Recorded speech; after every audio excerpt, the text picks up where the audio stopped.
Sərnişin məmnuniyyətini artırmaq üçün təbii ki, önümüzdə daha ciddi planlar var. Burada müxtəlif kombinasiyalı həllər, müxtəlif paket həllərin verilməsi və bütün bu istiqamətlər sonunda bizim sərnişin ehtiyacını daha yaxşı və daha keyfiyyətli şəkildə təmin etməyə yönəlmişdir. Bilirsiniz ki, bu ilin sonuna qədər Ağdam-Xankəndi dəmir yol xəttinin də tamamlanması işləri nəzərdə tutulmuşdur.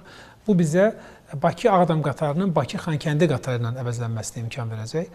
Sadəcə olaraq burada bir məqamı hörmətli tamaşaçılarımızın diqqətinə çatdırmaq istəyərdim ki, Bakıdan Ağdama qədər olan qatar Yevlax-Bərdə 32 kilometrlik məsafədə 60-cı illərin yolundan istifadə etməklə bu həyata keçiririk ki, bu həm təhlükəsizlik, həm də komfort baxımından geri qalır. Ona görə artıq Yevlaxdan Bərdəyə qədər olan yolun da tam müasirləşdirməsinə başlayırıq ki, Ağdam-Xankəndi yolu hazır olduğu təqdirdə biz Bakıdan Xankəndiyə qədər sərnişinlərimizi daha rahat və təhlükəsiz şəkildə çatdıra bilək.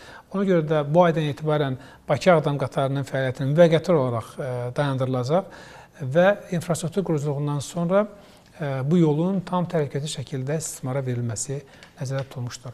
Bundan əlavə, sərnişindaşıma coğrafiyamızın regionlararası istiqamətə daha da genişləndirilməsi üçün şimal istiqamətində bizim elektrik və işarəvermə işləri bitirdikdən sonra gündəlik qatar marşrutunun açılması, eləcə də Bakı-Xankəndidə gündəlik qatar marşrutunun açılması və digər regionlar istiqamətində qatarların coğrafiyasının, qatarların sayının artırılması nəzərdə tutulmuşdur.